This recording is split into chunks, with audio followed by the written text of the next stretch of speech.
আসসালামু আলাইকুম, আশা করি সবাই ভালো আছেন। আমি এখন বর্তমান কলকাতা শহরে আছি। তো কলকাতা শহরে একটি সবাই আপনারা জানেন হাওড়া ব্রিজ।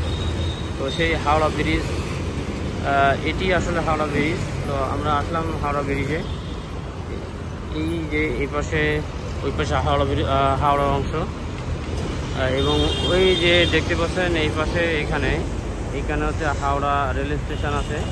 এই সে হাওড়া ব্রিজ, যেটা আপনারা জানেন। এই ব্রিজে কিন্তু কোনো প্রকারে কোনো পিলার বা কোনো কিছু দেওয়া নাই। তো এটি আছে পিলারবিহীন ব্রিজ তৈরি হয়েছে। তো এই ব্রিজে আমি এখন অবস্থান করছি এইখানেই। এই জায়গাটা কিন্তু, এই ব্রিজটা কিন্তু প্রচুর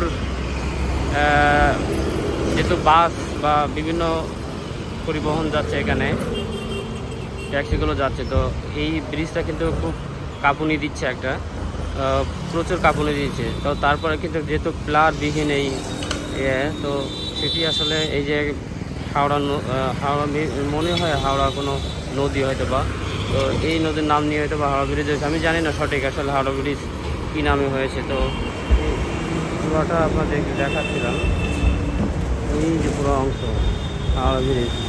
আমি একটু সামনে আপনাদেরকে দেখাই, যে আমি আপনাদেরকে দেখাই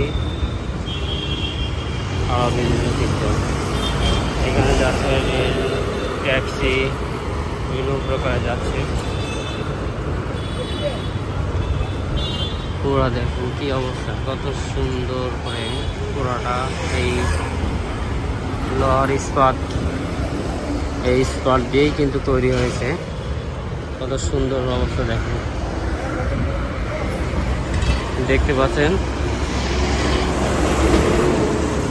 এটি তৈরি করেছে।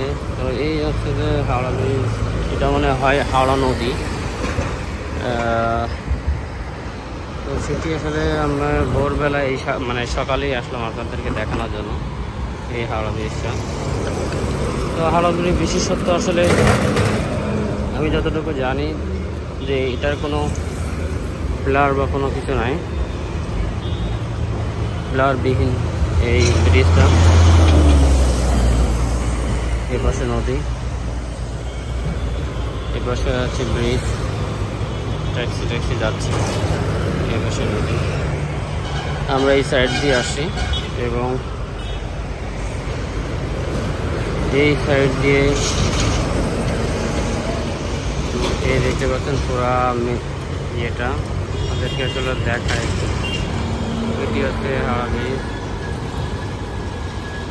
তো যাদের এই ব্রিজটি আসলে